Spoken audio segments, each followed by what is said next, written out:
Hello, this is Wanker Reviews, and today I'll be doing a video on Knives and Skin, about a local girl who goes missing in a small town. Anyone who is connected with her is now dealing with their own trials and tribulations. I felt this movie had very interesting characters, specifically the adults.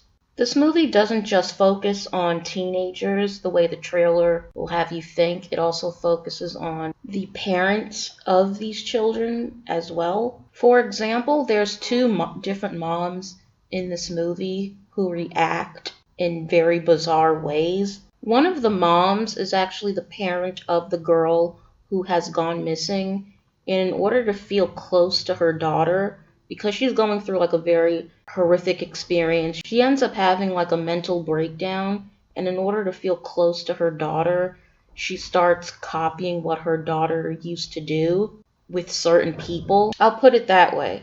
And the second mom, who is the parent of a different kid, is very mopey and she stays inside all the time, and she really doesn't pay that much attention to her daughter the way that she should. And she reacts in a way that a parent shouldn't react when she finds out how her daughter is making extra money. And it's clear that the daughter only confessed to her in order to get a reaction. The movie focuses on the teens for the most part, and I actually thought the adults were far more interesting. This movie also has a feminist angle, but it's not heavy-handed for those people who actually despise feminism or being preached at. It's not super preachy.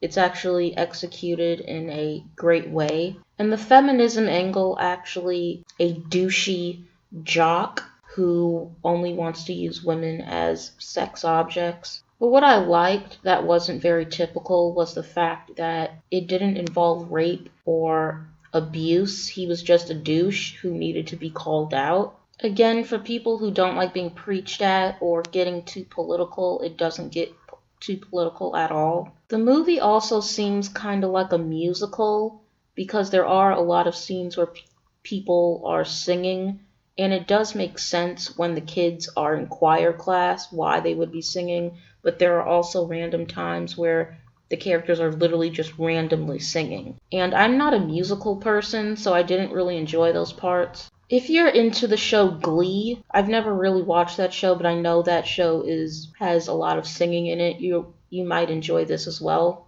One other thing that I don't think a lot of people are going to notice, but I really enjoyed the representation in this movie. The characters are very diverse, and you see a lot of different types of couples in this movie. And what I really liked was the black representation. They showcased a black couple who wasn't volatile and dysfunctional. They were just a regular teenagers in love, and that's something that I rarely see. It's usually a light-skinned chick with a dark-skinned guy, or it's a black guy with a non-black woman. And it's really nice to see two dark-skinned characters who are attractive being lovey-dovey with each other. So if you're a black person and you're interested in watching this, you're probably going to appreciate that a lot. But just one minor issue that I had, it was involving the girl that died. I thought the way that she died didn't make any sense. It wasn't implausible, but it was ridiculous, and I'll just leave it at that. I thought it was just ridiculous. Overall, I give this a 6 out of 10.